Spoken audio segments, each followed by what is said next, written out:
Locate the female buckle with the center rib on top.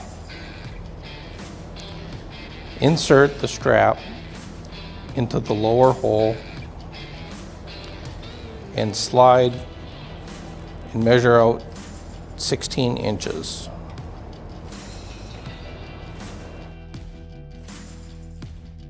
Locate the slot and the plastic bezel. Insert the strap through that hole.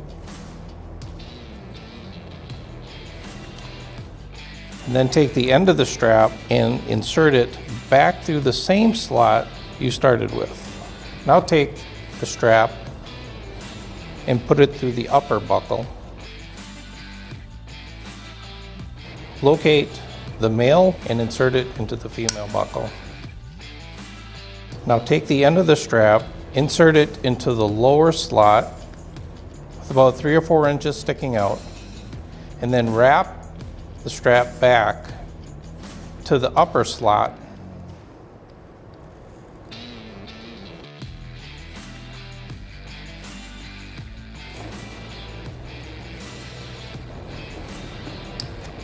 And that's your cable management system.